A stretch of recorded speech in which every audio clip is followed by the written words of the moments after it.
They dim the cabin lights, the safety video plays on the little screens, and out the window, the jet begins to tug away from the gate. Everything about a long flight tells you to relax, close your eyes, dream about the meeting or the vacation waiting on the other side. But sometimes, in the quietest, most unlikely place, a storm brews. 3 sentences, a first-class cabin, a man in a hoodie, and a woman who decides he doesn't belong, and by the time the plane touches down, 2 lives are forever different. Yeah, that happened. Act 1. The setup. A seat, a dream, and a problem not written on a ticket. Marcus Reed was nervous, but not the travel kind. He was 19, hoodie on sneakers, slightly scuffed laptop satchel at his feet, like the one piece of armor he never left home without. He was headed to Paris, not on vacation.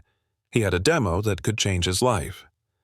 Marcus had built a piece of software that could show bias when hiring algorithms quietly excluded people. He'd coded for nights in a basement, missed birthdays, eaten ramen like it was an art form, and now he had one chance to show his product to people who could make it global. He bought his ticket, fair and square, he sat in seat 2A, and he tried to breathe. Across the aisle was Charlotte Penrose, 48, the kind of woman who wore status like perfume. Tailored suit, pearls a voice with sharp edges. She ran a mid-sized logistics company and had spent her adult life climbing. With every promotion, she had sharpened the muscle that told her who belonged where. When she turned and saw Marcus in her little sanctuary, something in her nodded. She told him, loud enough for the first rows to hear, that he was blocking her view. Marcus said sorry politely, the sort of apology that tries to shrink you into the background so the storm passes. Charlotte wasn't satisfied with apologies, she wanted proof of unbelonging. She marched to the flight desk earlier, raised her voice about safety and appearances. She hinted loudly, you know what I mean, that maybe someone in his hoodie had snuck in. Marcus could have shown the ticket, could have named the code on the boarding pass, could have pulled out the email that said he paid full fare, but he'd learned life isn't always a facts contest. Facts rarely win when the other person feels entitled. So he put his headphones on, tried to focus on the rehearsal in his head for the morning pitch. Act 2. The breaking point. Petty insults, escalation, and the thing you can't unspill. Charlotte's glances turned to stares, to comments, comments to threats. "You don't look like you belong here," she said, loud and deliberate, and she kept layering at subtle digs about where he should sit. Suggestions to move back a slur, masquerading as a suggestion. The cabin held its breath, the flight attendant gave the practiced smile, but the air thickened. Marcus kept his hands visible on his lap because he knew the script. A black man who raises his voice becomes the villain. He didn't argue. He measured. But when Charlotte flung a cup of still water at his face, when the cold hit his skin and began to soak into the fabric of his bag, the script changed. Water isn't heavy, but it falls like evidence. The cabin went quiet in that immediate way silence does when everyone decides which side of history they'll be on. Charlotte accused him of stealing, of looking at her things, of being a threat. She demanded the pilot, she demanded the police, and her performance toggled into full drama mode. The pilot, a steady ex-military man, heard the flight attendant's call, "We have a security incident," and he did something rare.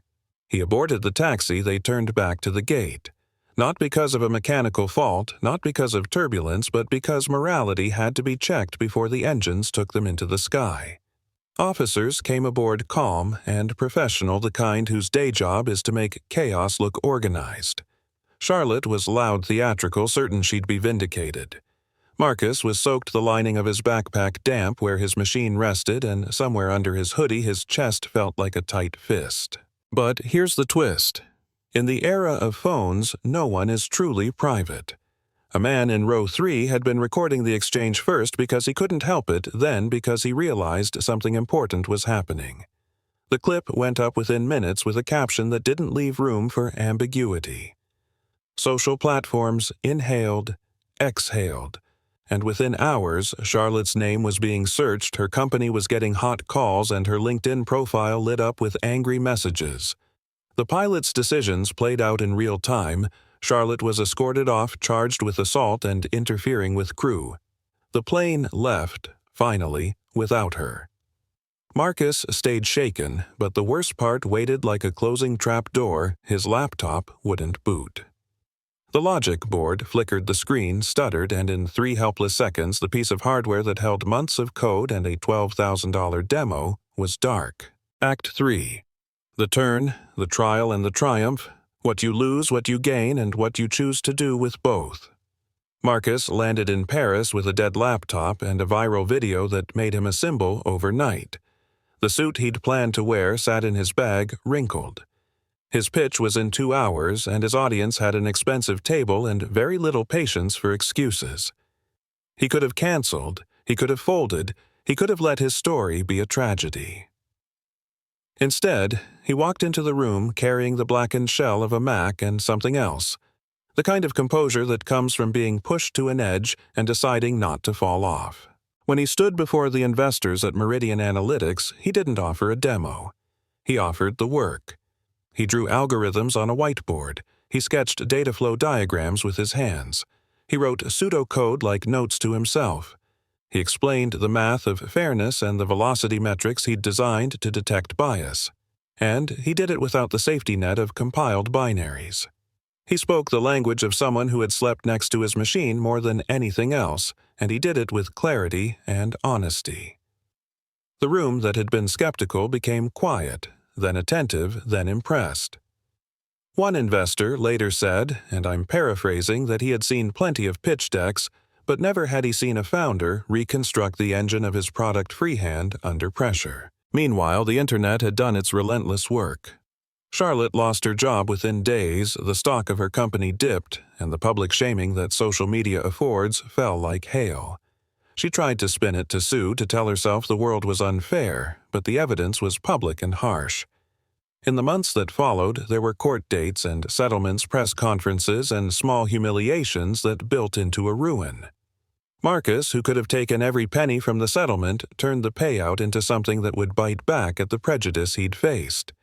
He set up a scholarship and training fund for underrepresented youth to study aviation technology and software engineering, naming it in a way that made people uncomfortable because that discomfort mattered. The courtroom scene later is a photograph people keep pulling from their mental albums. Marcus, in a tailored jacket that fit like the rest of him, finally did. Charlotte diminished and formal, the judge reading terms out loud that included public apologies and community service hours at the very centers Marcus was building.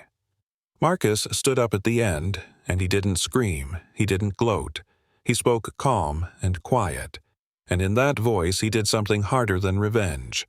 He forgave in the sense that he refused to hoard the harm and instead turned it into something that built others up.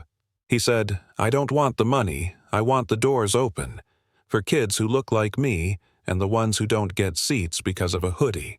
The moment landed heavy and clear. But don't let this feel like a fairy tale where everything neatly wraps. There are still hard questions. Did viral outrage deliver justice faster than institutions? Absolutely. But also, when does public shaming become a mob? Did Charlotte deserve to lose everything? Or did she deserve a path to repair Marcus's decision to create opportunities rather than hoard the settlement nudged the answer? But it didn't erase the discomfort. Some people cheered, others worried about due process, and a surprising number argued that lessons taught by humiliation are dangerous, that we should aim for education, not destruction. So here's the last most important part, the part that matters for you listening right now. This story isn't just about a flight or a hoodie or a laptop, it's about the quiet ways we write people off. The little choices we make when we see someone who doesn't fit, and the consequences that follow when those choices are acted upon. It's about what happens when courage meets circumstance and what we do with the power to make something better. If this struck you, if you sat there thinking of a time you were dismissed or a time you watched someone else be dismissed, tell me, right below. Was Charlotte's fall justice or cruelty? Could there have been a better way? Have you ever been judged by your clothes, your accent, the seat you took on a plane? Share your story. Argue if you disagree. I want to read it all. Hit, like if you want more stories like this, subscribe. If you want to keep hearing real people whose small moments changed big things, and ring the bell so you don't miss the next one. And if you have a moment, tell me what's one small moment you wish you'd handled differently and what would you do now? Leave it in the comments because these conversations keep us honest, they keep us growing, and sometimes, they change the world.